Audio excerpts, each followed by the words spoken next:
안녕하세요. 숲속 책방입니다. 드라마를 보게 되면 각자의 귀에 박히는 대사들이 있습니다. 명대사입니다. 우리는 생활 속에서 그 명대사가 꼭 나와 같다는 생각을 하는 그런 순간들이 있습니다. 다른 이들과 대화할 때도 그 명대사를 한 번씩 인용하기도 합니다. 네, 오늘은 드라마 속 명대사를 작가의 개인 경험으로 엮은 책 어느 하루 눈부시지 않은 날이 없었습니다입니다. 출판사 페이지 2, 작가는 대중문화평론가 정덕현님입니다. 정덕현님은 드라마, 예능, 영화 등 TV 프로그램을 좋아했다고 합니다. 그래서 지금 작가는 대중들과 공감하고 소통하는 것 소중히 생각하시는 대중문화평론가가 되셨습니다. 각자의 마음속 드라마 명대사를 생각하며 책 속으로 이제 들어가 보겠습니다. 아직도 모르겠소 내 마음을. 그리도 모릅니까? 난 그저 부인으로 족합니다. 가난한 길체, 돈 많은 길체, 발칙한 길체, 유순한 길체, 날 사랑하지 않는 길체, 날 사랑하는 길체, 그 무엇이든 난 길체면 돼. 좋아요. 하면 오랑캐에게 욕을 당한 길체는 안아줘야지 괴로웠을 테니. 연인 중에서 상처 입은 자신에게 말을 건넬 때 그저 당신이면 족합니다. 어려서 갖고 놀던 울트라맨은 왼쪽 팔이 없었다. 길바닥에서 우연히 버려진 걸 찾았을 때부터 그랬다. 아마도 누군가 버렸을 것이었다. 한쪽 팔이 부러졌으니. 그런데 이상하게도 그 한쪽 팔이 없는 울트라맨이 어린 내 마음을 잡아 끌었다. 양팔이 다 있는 울트라맨보다 더 특별해 보였다. 집으로 가져와 흙을 털어내고 비누로 깨끗이 씻어서 책상 위에 올려놓았다. 그리고 멋대로 상상의 나래를 펼쳤다. 너는 무슨 사연으로 팔 하나를 잃은 거니?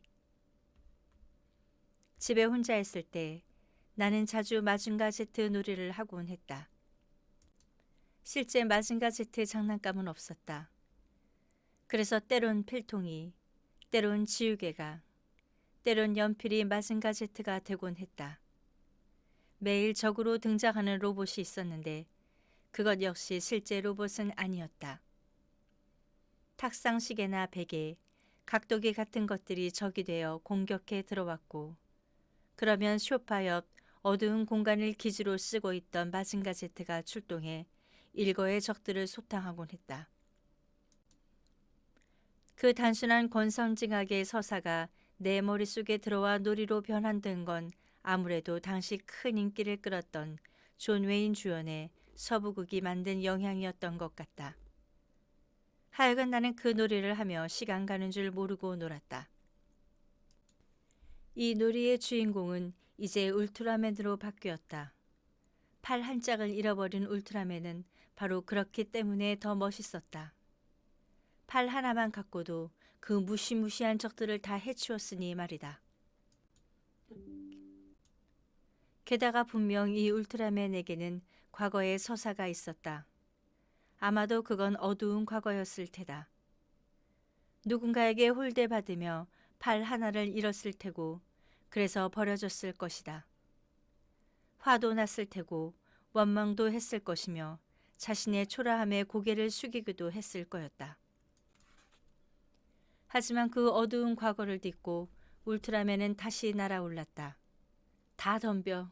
난 팔 하나라도 너희들을 다 이길 수 있어. 그저 놀이의 주인공으로 생각했었지만 나는 꽤 그 외파리의 울트라맨을 소중하게 여겼던 것 같다. 몇 번의 이사를 하다 결국 잃어버렸을 때 그 빈자리가 꽤 컸기 때문이다. 부재가 존재를 드러낸다고 했던가. 그 후로도 그 울트라맨의 잔상은 마치 내 어린 시절의 한 부분이 잘려져 나간 것 같은 환상통을 동반했다. 혼자 있던 날들을 늘 함께 해왔던 넌 지금 어디 있는 거니? 지금 돌이켜보면 그때 나는 꽤 울트라맨을 나로 동일시했던 것 같다. 지금은 이렇게 혼자 남아서 그 누구도 주목하지 않지만 언젠가는 세상이 나를 알아볼 거라고 호기롭게 상상했던 것 같다. 살다 보니 팔 하나가 없어진 것 같은 좌절을 맛보기도 하고 심지어 그래서 버려지기도 하는 그런 어두운 날들로 만나게 된다. 그래서 한없이 초라하게 느껴지고 심지어 그런 자신이 미워지기도 한다. 하지만 그 어두운 터널을 벗어나 자신을 괴롭히던 적들을 모두 물리칠 수 있는 시간이 올 거라 자신을 토닥이는 것이야말로 버텨낼 수 있는 힘이 아닐까. 비록 팔 하나가 없어서 버려지기도 한 처지지만 언젠가는 반드시. 병자호란을 배경으로 한 사극 연인을 보다가 문득 난데없이 그 울트라맨이 떠올랐다. 청나라까지 끌려가 갖은 고초를 겪으면서도 끈질기게 살아 돌아왔지만 환영녀라는 주홍 글씨로 배척을 받았던 길체에게 장현이 자신의 변함없는 사랑을 고백하는 대목에서였다. 아직도 날 모르겠소, 내 마음을. 그리도 모릅니까? 난 그저 부인으로 족합니다.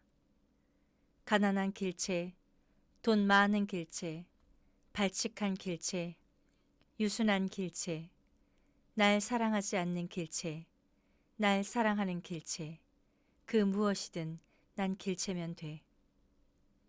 뭉클한 그 대사가 내게는 이렇게도 들렸다. 난 그저 나로 족합니다.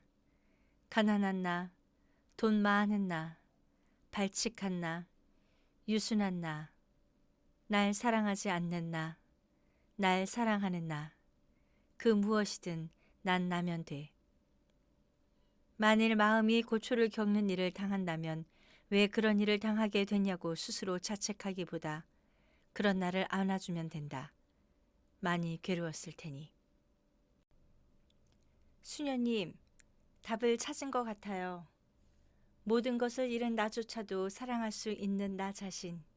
그거예요. 마인. 마인 중에서.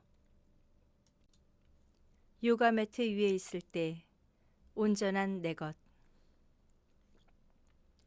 아파트 커뮤니티 센터 요가실에 15명 남짓 사람들이 모였다. 모두가 여자들이다. 처음에는 그 자리에 남자 혼자 들어가는 게 여간 힘든 게 아니었다. 하지만 오랜 컴퓨터 작업으로 어깨며 목이며 허리가 가만히 있어도 아프기 시작하자 그런 어색함은 중요하지 않게 됐다. 그렇게 1년 넘게 요가 교실을 찾았고 기둥 옆 맨 앞자리에서 요가를 하다 보니 이제는 오고 가며 가볍게 목례를 하는 회원분들도 생겼다. 창피하지 않았냐고? 아파봐. 뭐든 다 하게 되지. 10분 일찍 도착해 내 자리에 요가 매트를 깐다. 그리고 가볍게 몸을 풀고는 눈을 감고 가만히 앉아 있는다. 삼삼오오 모여 수다 떠는 소리들이 들려오지만 그다지 신경 쓰지 않는다. 그때마다 느끼는 건 잠잘 때 말고 가끔 눈을 감는 시간이 꽤 괜찮다는 거다. 뭔가 눈앞에 닥친 것들을 잠시 잊고 내 몸에 집중하는 것 같다. 눈을 감으면 호흡이 느껴진다. 들이마시고 내쉬는 과정에서 산소가 코로 들어와 목을 통과하고 가슴을 부풀렸다가 다시 빠져나가는 게 온전히 느껴진다. 늘 발랄한 걸음걸이로 등장하는 요가 선생님은 안녕하세요 라고 인사하며 먼저 작은 수다로 분위기를 풀어놓는다. 그리고 출석 체크를 한 후 이제 시작할까요? 라며 첫 번째 동작을 시작한다. 1년 넘게 했지만 동작들은 할 때마다 익숙하지가 않다. 선생님 말로는 습관에 반대로 하는 동작이라 그렇다고 했다. 컴퓨터 작업을 하느라 늘 앞으로 말려있는 척추를 뒤로 펴기 위해 부장가사나라는 일명 코브라 자세로 불리는 후굴 자세를 하고 말린 어깨를 펴는 데 좋은 아도무 카스바 나사나라는 견상 자세를 한다. 요가할 때 잠깐 펴놓은 몸을 다시 일상으로 돌아가면 구부러지는 걸 반복하기 마련이다. 평소 자세를 바로 해야 이런 일이 없지만 어디 그게 맘대로 되나. 별로 느는 것 같지도 않은데 그래도 꾸역꾸역 요가를 하러 오는 이유는 매트를 깔고 그 위에 있는 1시간이 좋아서이다. 그 1시간은 온전히 내 것이라서 그렇다. 하루를 정신없이 살면서 나 자신에게만 집중하는 시간이 갈수록 사라진다. 하지만 요가 매트 위에서 여러 쉽지 않은 동작들을 할 때면 그런 외적인 잡생각들이 사라진다. 대신 내 몸에서 벌어지고 있는 것들에만 집중하게 된다. 누구는 주식을 해서 얼마를 벌었고, 누구는 어디에 아파트를 사서 몇 억을 벌었으며, 누구는 이번에 자식이 서울대를 갔고, 누구는 고시를 패스했고, 누구는 1년간 세계 여행을 떠난다는 그런 주변의 일들로 이리저리 휘둘리던 내 마음이 여기서는 단 하나로 집중된다. 아프다. 시원하다. 아니, 아파도 너무 아프다. 어째 이건 익숙해지지가 않냐. 이제 그만할까? 여러 생각이 들지만 적어도 그 생각들은 온전히 내 몸을 벗어나지 않는다. 이 요가 교실에서는 누가 부자인지 누가 젊은지 같은 건 아무런 상관이 없다. 아마도 수십 수백억의 자산가로 스포츠카를 끌고 다니고 빌딩을 갖고 있는 사람이라도 견상 자세를 한 5분 정도만 하면 똑같이 땀을 뻘뻘 흘리기 마련이다. 코브라 자세를 하면 허리가 끊어질 것처럼 아프기 마련이고 많은 걸 가진 것처럼 생각하지만 사실상 우리가 가진 건 이 몇몇 자세를 하면 통증을 느끼는 몸뚱어리 하나라는 걸 이 시간에 내게 알려준다. 사바아사나, 이 자세 저 자세로 점점 몸이 땀에 젖고 이제 그만 집에 돌아가고 싶다고 느껴질 때 선생님은 그렇게 외친다. 가만히 매트 위에 바로 누워서 눈을 감은 채 온몸에 힘을 빼고 있는 자세, 바로 시체 자세다. 힘을 완전히 빼세요. 내 몸이 매트 안으로 녹아 들어간다고 생각하세요. 그렇게 생각하지 말래도 이미 노곤해진 몸은 매트 안으로 빨려 들어가는 중이다. 선생님이 불까지 꺼주면 순간 이 한 평도 안 되는 요가 매트가 마치 몸이 딱 들어가는 관 같다는 생각도 든다. 내가 어떤 사회적인 어려움이 있더라도 이렇게 요가하듯이 살면 될 것 같다.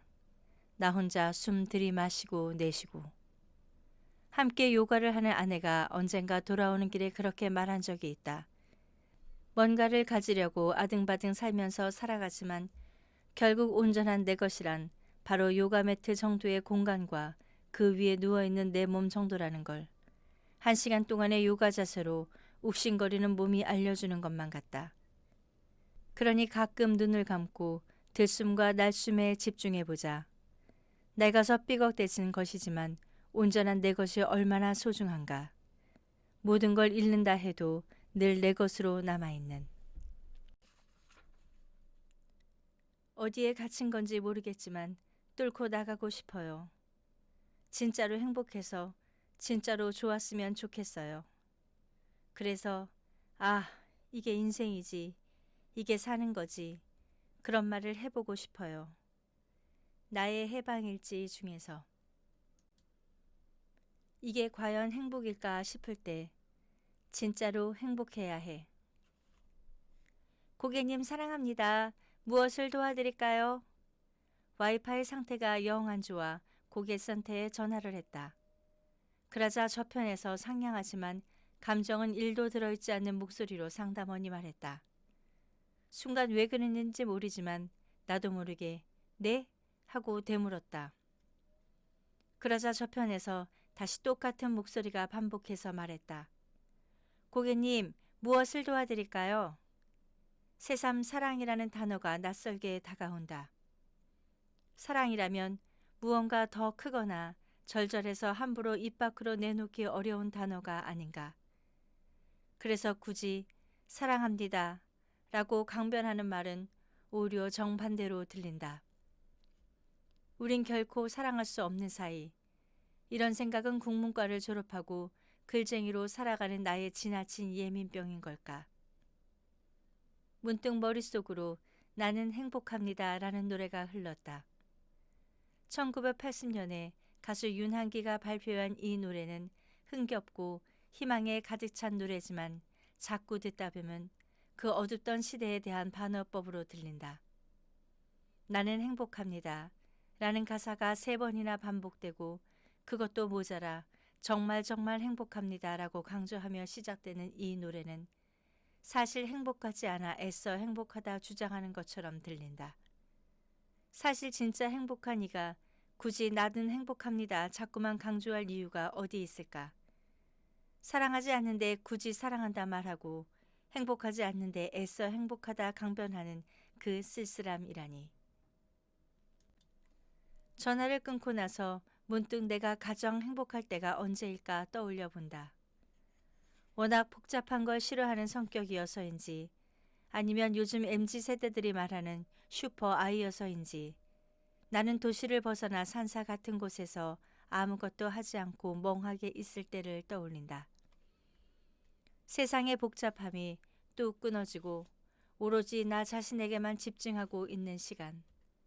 배가 고프면 먹고 졸리면 자고 숨을 들이마시면 자연과 숨을 나누는 일체감이 느껴지는 그런 곳에서는 해 뜨고 지는 것조차 새롭게 보일 게다. 비라도 올라치면 쏴 하는 소리가 귀가 아닌 가슴까지 와닿고 시원한 기운이 살갗을 넘어 머리끝까지 닿는 그런 곳에 서 있을 때 창밖으로 차들이 빵빵 경적을 울리며 내 집중을 깨고 들어온다. 주말이라 아파트 앞 쇼핑몰로 들어가는 차량들이 장사진을 이룬 채 서로 먼저 가겠다고 아귀 다툼을 벌이고 있다. 갖고 싶은 물건들을 사고 맛있는 음식을 먹고 아드레날린을 자극하는 스펙터클한 영화를 보고 재미에 지친 몸을 쉬러 카페에 앉아 커피를 마시고 다시 머릿속에서 노래가 흐른다. 나는 행복합니다. 나는 행복합니다. SNS는 행복 전시장이다.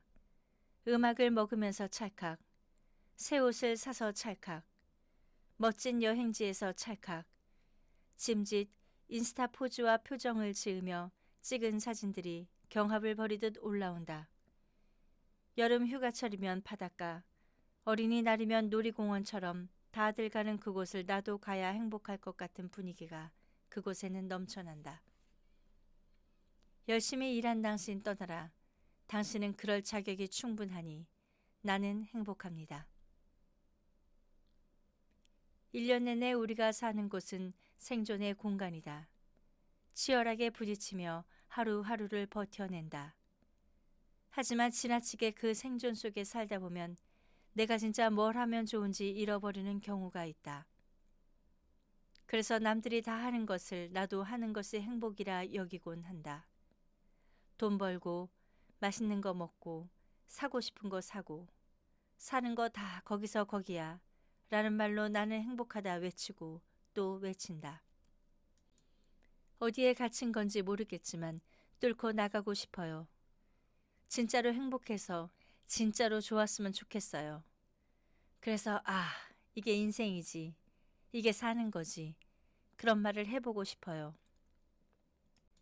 나의 해방일지에서 나온 이 대사를 곱씹으며 진짜 행복은 뭘까를 생각해 본다.